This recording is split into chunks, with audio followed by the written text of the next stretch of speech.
चले कि महाराष्ट्र का मुख्यमंत्री कौन होगा, इस पर अभी भी सस्पेंस बरकरार है। दिल्ली में गुरुवार रात गृह मंत्री अमित शाह के साथ महायुति के तीनों नेताओं की बैठक भी हुई और इस बैठक के बाद भी महाराष्ट्र के मुख्यमंत्री पद को लेकर कोई ऐलान नहीं हो पाया और अभी तक सरकार गठन को लेकर कोई प्रक्रिया भी आगे नहीं बढ़ी है।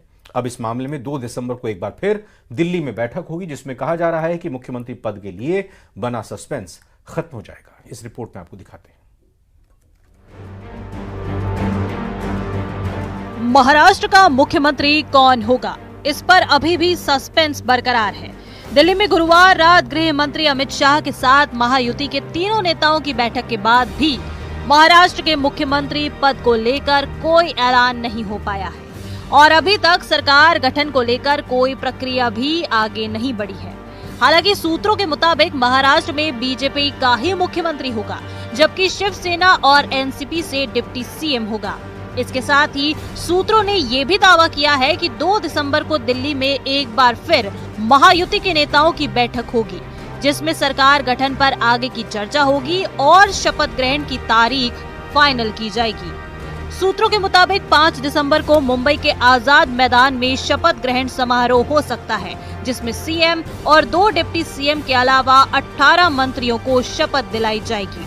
10 मंत्री बीजेपी और 4 मंत्री शिवसेना और एनसीपी कोटे से होंगे। इस बीच मुंबई में आज होने वाली महायुति की बैठक रद्द हो गई है। सूत्रों का दावा है कि पहले बीजेपी विधायक दल की बैठक होगी और उसमें विधायक दल के नेता को चुना जाएगा। उसके बाद महायुति की संयुक्त बैठक होगी।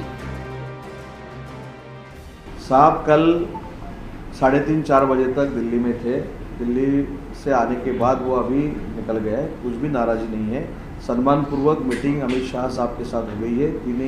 तीन जो नेता है, देवेंद्र जी, अजीत दादा और हमारे नेता एकनाथ शिंदे साहब, वो भी मीटिंग को थे और अच्छी तरह से सम्मान पूर्वक मीटिंग होगी।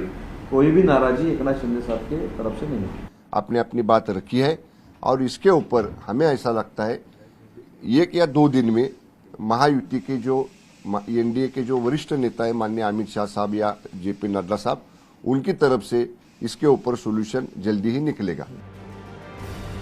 उधर महाराष्ट्र विधानसभा चुनाव में मिली करारी शिकस्त के बाद महाविकास अघाड़ी में भी बैठकों का दौर जारी है, तो दूसरी तरफ चुनावी नतीजों से एमवीए में दरार पड़ती दिखाई दे रही है।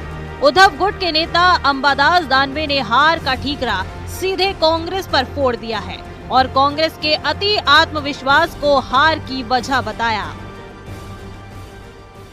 उद्धव ठाकरे साहब का चेहरा घोषित हुआ होता तो उनके द्वारा कोरोना काल के संकट समय में किए गए काम लोगों ने देखे हैं और बहुत सारी चीजें हैं, लेकिन अब कांग्रेस को आत्मचिंतन करना चाहिए कि क्यों वो गलती कर बैठे, क्यों वो नहीं समझ पाए, क्यों वो चेहरा नहीं घोषित कर पाए। महाविनाश अघाड़ी के अंदर सिर्फ और सिर्फ आपसी कलह है। चुनाव के बाद ये गठबंधन टूट चुका है। ये राहुल गांधी की अपरिपक्वता दर्शाता है, जो 80 चुनाव में हार के बाद प्रिसाइसली 88 में वापस से हारे हैं। और